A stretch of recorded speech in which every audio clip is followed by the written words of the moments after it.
Bonjour à tous et bienvenue sur Tom Airgun. Je suis super content de vous retrouver cette semaine pour vous présenter une nouveauté FX Airgun qui a été annoncée il y a quelques temps. On a enfin reçu les premiers modèles, c'est la FX King.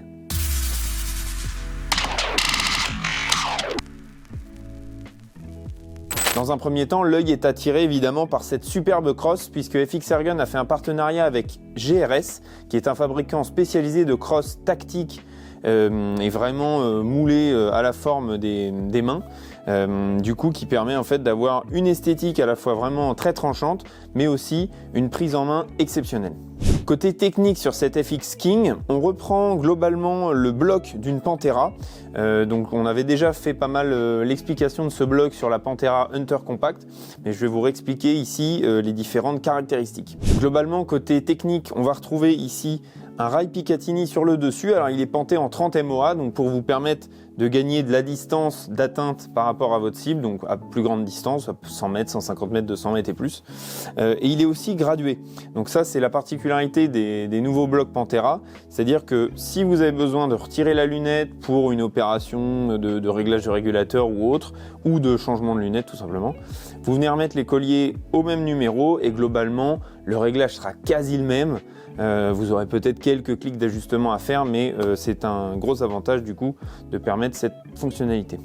On retrouve un levier d'armement linéaire, donc ça c'est toujours le même que sur les autres Pantera. Alors le levier ici est très facile à prendre en main, donc même pour un tir par exemple l'hiver avec des gants ou en conditions assez froides, il est très maniable et facile à prendre en main. Et hop, vous venez rebloquer. Alors ici on entend bien il y a un petit clic qui vraiment verrouille ce système et lui donne vraiment toute sa robustesse. Ici, on va retrouver le switch Fire Safe, donc vraiment un clic quart de tour. On l'entend bien cliquer, ça c'est vraiment facile à prendre en main aussi. Quand vous êtes prêt, hop, vous passez sur Fire et c'est parti. La grande particularité du bloc Pantera, c'est que le plénum se situe ici, juste au niveau du canon en fait. Donc sur cette version 500 qu'on présente ici, vous avez un plénum de 62 cc et sur la version 600, donc un canon de 600 mm, vous avez un plénum de 156 cc qui vous permet d'atteindre vraiment des pressions et des puissances et des distances vraiment beaucoup plus importantes. Cette version se décline en plusieurs calibres. Ici, donc, nous avons une version 500 en calibre 5,5 mm, mais elle est également disponible en 6,35 et en 7,62. Et je vais vous présenter aussi l'autre version qui existe. Donc c'est une version 600, donc voilà, avec un canon de 600 mm comme son nom l'indique, avec également une autre crosse. Donc vous avez différentes finitions de crosse aussi, toujours chez GRS. Donc là, on est sur la Walnut. Ici, on est sur la Nordic Wolf et vous avez une autre version que nous allons recevoir très prochainement qui est la version Laminate. Que l'on soit sur la version 500 ou 600, vous avez une bouteille de 480 cc qui, pour cette version 5,5 mm, va vous donner une autonomie de 180 coups. Donc c'est vraiment hyper important et une fois que vous avez une recharge, vous pouvez vous faire une très grande session de tir. Concernant les canons, on retrouve toute la technologie FX Airgun avec le STX supérieur sur cette version 500. Donc vous pourrez à la fois tirer des plombs et des slugs relativement légers à moyens. Et sur la version 600, on est sur un STX Heavy supérieur. Donc là, vous pourrez tirer des plombs, des slugs légers, moyens et lourds. Donc pour aller chercher des plus grandes distances. Côté filetage, on retrouve un filetage en 1,5 par 20 UNF qui va vous permettre d'ajouter un modérateur de son à cette carabine, que ce soit la 500 ou 600. Il y a déjà un modérateur intégré au canon. Ça peut avoir un intérêt quand vous tirez en intérieur dans des zones relativement confinées, d'avoir un modérateur de son supplémentaire pour éviter cet effet résonance que peut avoir le canon simplement. On a ajouté ici en option un petit Fat Boy de chez Donny FL. La particularité de ce modèle, c'est que vous n'avez qu'un seul modèle et ici vous avez des petits adaptateurs en fonction des calibres. Donc vous venez mettre pour le 4.5, le 5.5, 6.35, 7.62. Donc vous pouvez avoir un seul modérateur pour plusieurs airguns. Côté utilisation, évidemment, cette FX King s'oriente plutôt sur du tir sur cible, tir à longue distance, mais vous pourrez aussi faire du plinking, puisque cette carabine est tout à fait en capacité de shooter quelques gongs. Concernant l'acquisition de cette carabine, vous avez deux options. Soit vous l'achetez en catégorie D, moins de 20 joules, et là il vous suffira simplement d'une pièce d'identité, et au besoin, si vous êtes tireur sportif, avec votre licence de tir ou éventuellement un permis de chasse validé, plus votre carte d'identité, on peut vous la débrider et la passer en catégorie C, vous la déclarer sur votre SIA. Cette carabine FX King est livrée dans une boîte nouvelle génération un petit peu. On a eu la surprise aussi en même temps que vous, puisque c'est des nouvelles boîtes. Voilà, elles sont un petit peu plus carrées, mais toujours avec une très belle qualité. Je vais vous montrer l'intérieur. Hop, je vais vous montrer ce qu'on retrouve dans cette boîte. Donc vous avez ici une mousse alvéolée en fait, qui vous permet du coup de bien maintenir le tout dans la mallette. Et vous avez ici une mousse prédécoupée avec même un espace pour l'optique. Donc ça, comme ça, globalement, vous n'avez pas à recouper la mallette. Vous avez une petite notice d'utilisation, donc c'est la même que la FX Pantera puisque c'est une King mais avec un bloc Pantera. Voilà, on retrouve un chargeur bien sûr. Alors en 5.5, on est sur une capacité de 18 coups avec ce chargeur rotatif, bien sûr vous pouvez en prendre en option. En 6.35, on est en 16 coups et en 7.62, on est sur 13 coups. Vous avez également un embout de chargement donc en 1/8 BSP mâle vers Quick Connect. Ça peut permettre d'adapter en fonction de votre pompe, votre compresseur ou votre bouteille de plongée. Ce qui est super sympa depuis quelques semaines, mois, on reçoit des gros stickers en fait du coup que vous allez pouvoir mettre sur une autre mallette ou alors sur l'objet de votre choix pour décorer votre salle de tir. Sur cette Cross GRS, on va retrouver aussi d'autres petits accessoires puisque vous avez des rails Picatinny ici à l'avant et sur l'autre côté. Et la particularité, c'est que la crosse est réglable. Vous avez juste à appuyer ici sur le petit point. Et voilà, vous avez la crosse voilà, qui monte et qui descend ou qui peut s'allonger aussi pour correspondre au maximum de morphologie possible. On va rentrer un petit peu plus dans la technique, mais je voulais juste vous montrer le port Quick Connect en fait, qui se situe sous la carabine et qui, voilà, il y a un petit bouchon de protection. Vous pouvez y accéder juste ici pour recharger tout simplement votre carabine. Rentrons un petit peu plus dans le détail des manomètres. Alors rassurez-vous, c'est pas aussi compliqué que dans un avion, mais globalement, vous avez ici ce manomètre qui vous indique en fait la pression de la bouteille. Donc ça, vous pouvez aller jusqu'à 250 bars. Au-delà, voilà, c'est pas vraiment, c'est éprouvé pour, mais c'est conseillé jusqu'à 250 bars. Ici, vous avez le manomètre du régulateur. Donc c'est les AMP qui sont ajustables manuellement à l'extérieur. Donc ça, vous pouvez choisir du coup la différente pression en fait du régulateur. Je rappelle du coup que sur ces blocs Pantera, il n'y a qu'un régulateur, donc ça simplifie énormément les réglages, mais on ne perd pas ni en précision ni en fiabilité. On va retrouver ici la molette d'ajustement de la frappe de force du marteau sur la valve, donc graduée de 1 à 23. Donc ça, globalement, ça va pouvoir vous faire jouer la vitesse à peu près de 10 mètres secondes en 10 mètres secondes.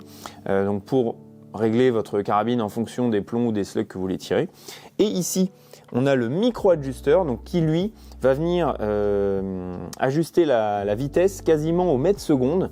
Donc du coup, qui vous permettra d'obtenir les réglages les plus fins possibles en fonction de l'utilisation ou de la munition que vous allez utiliser. La queue de détente n'a pas changé puisque vous allez pouvoir la régler à la fois sur le poids de départ, sur la course et aussi sur l'inclinaison du petit levier ici de queue de détente pour vraiment être le plus confortablement possiblement installé au moment du tir. Cette carabine bien sûr est vendue nue comme je vous le disais tout à l'heure, donc sans modérateur de son et sans lunettes. Ici on a fait le choix de mettre notre lunette d'essai qui est une 416-44 et qui convient globalement pour du tir à courte distance jusqu'à on va dire 150 voire 200 mètres. Je vous propose maintenant d'aller tester cette carabine sur le stand de tir et on va faire un petit comparatif entre des plombs légers et des plombs, on va dire, plutôt classiques et voir le différent groupement, ce que ça donne avec le modérateur de son. Alors on se retrouve au stand de tir pour faire l'essai de cette FX King. Donc dans un premier temps, je vais tirer des plombs légers. Donc c'est des Jumbo RS de chez JSB en 13,43 grains. Donc on va faire 5 tirs à chaque fois. Et on va pouvoir voir, alors là ça va plutôt être un comparatif de groupement, même si on va voir de toute façon la précision par plomb. Mais du coup, si le plomb n'est pas pile au milieu, je vous demande d'être un peu indulgent. Allez, c'est parti. On met du coup le premier plomb. Donc globalement, là j'ai mis aussi le chronographe, donc on va voir les vitesses en direct. Forcément, on aura une vitesse plus importante avec celui-ci, ce qui est absolument certain. C'est parti.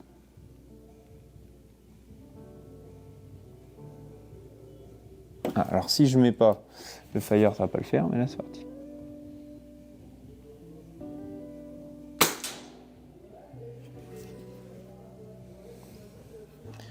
Alors là, avec le modérateur de son, c'est vrai qu'on entend absolument rien. C'est extrêmement agréable. On entend juste l'impact dans la cible là-bas.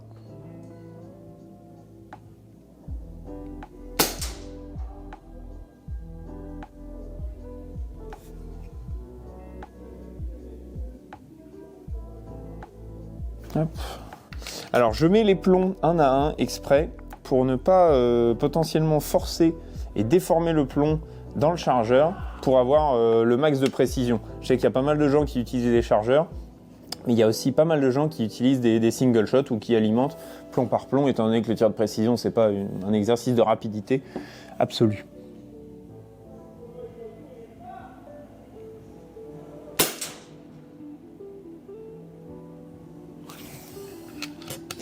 Donc on est au 4e plomb. Alors celui-là est un petit peu abîmé, je vais le changer. Voilà, celui-là est nickel. Hop, donc on est au 4e là.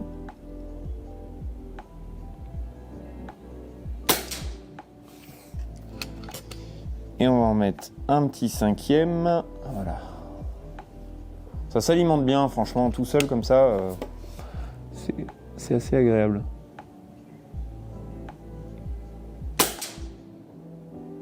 Avec le modérateur de son, on voit l'impact dans la cible, c'est hallucinant. On va aller regarder en cible. Alors je suis revenu de ma cible, du coup on a un groupement excellent, je vous montrerai plus en détail et on comparera avec le deuxième groupement. Donc là on va tirer maintenant des FX Airgun en 18,1 grains, donc un peu plus lourd, l'impact devrait un petit peu descendre. Au niveau des vitesses, juste pour info sur les précédents plombs, on était globalement à 880 fps. Voilà, 880 fps. On va voir, alors ça devrait être un peu moins important avec celui-ci de 18 grains. C'est parti.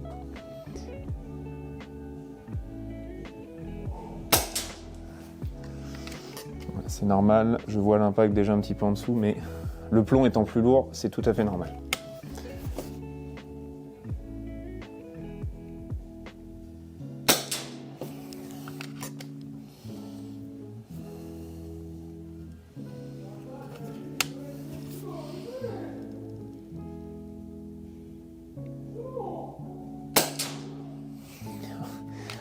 Il n'y a aucun recul, c'est vraiment d'un confort absolu, c'est dingue.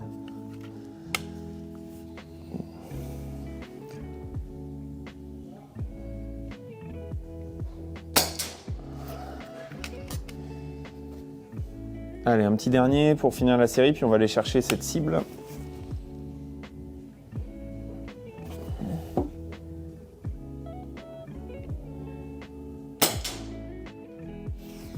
Bon, allez, c'est parti, on va aller chercher la cible. Alors pour les vitesses, on est un petit peu inférieur effectivement, 854, 861, 868, 856 fps. Donc bon, quand même une très belle régularité. On va aller voir en cible directement. Alors je suis allé chercher la cible, donc globalement vous allez reconnaître la première ici, qui est celle avec les Jumbo RS, donc les plombs relativement légers, hein, puisqu'on est à moins de 1 gramme pour ceux-là. Et du coup, les 18 grains, ici, donc forcément, évidemment, le plomb est plus lourd, les réglages n'ont pas changé, donc on retrouve forcément un point d'impact plus bas. Au niveau des réglages de régulateur, etc., on a un régulateur à 80 bars, une force de frappe de marteau à 10 et un micro-ajusteur à 2. Donc voilà ce que ça peut vous donner comme idée au niveau précision. Là voilà, bon, je vous le rappelle, on est quand même toujours à 35 mètres, mais du coup on a une précision redoutable, donc à 50, 100, 150, il n'y a vraiment aucun souci. On peut vraiment s'amuser avec cette FX King qui est absolument sublime. On termine cette vidéo par le bilan de cette FX King, donc vraiment pas déçu, comme d'habitude chez FX Airgun, c'est absolument incroyable de précision, de qualité de fabrication, de finition aussi, avec en plus ces petites crosses GRS spécialistes, là on est vraiment au top du PCP. Donc je vous remets ici les cibles que je vous ai montrées préalablement, mais donc du coup ici on a le 18 grains 1 et ici les 13 grains 43, donc JSB FX Airgun, mais sachant qu'FX Airgun c'est fabriqué par JSB. Donc voilà, écoutez, une excellente carabine à la fois pour du tir de précision, du petit plinking à moyenne voire longue distance, vous pouvez aussi largement vous amuser. Un format quand même globalement compact. Pour une précision vraiment aussi optimale. Donc vraiment une carabine à conseiller à tous les tireurs PCP, que vous soyez débutant aussi. Alors effectivement il y a quelques petits réglages à prendre en main, mais c'est quelque chose que vous pouvez faire facilement. Je vous dis à très vite sur Tom Airgun. Laissez un petit pouce bleu, un commentaire si vous avez une question, et puis abonnez-vous bien sûr à la chaîne YouTube. Vous pouvez aussi nous rejoindre sur les réseaux sociaux, Instagram et Facebook, et vous avez tous les liens des produits dans la description. Je vous dis à très vite sur tomairgun.fr.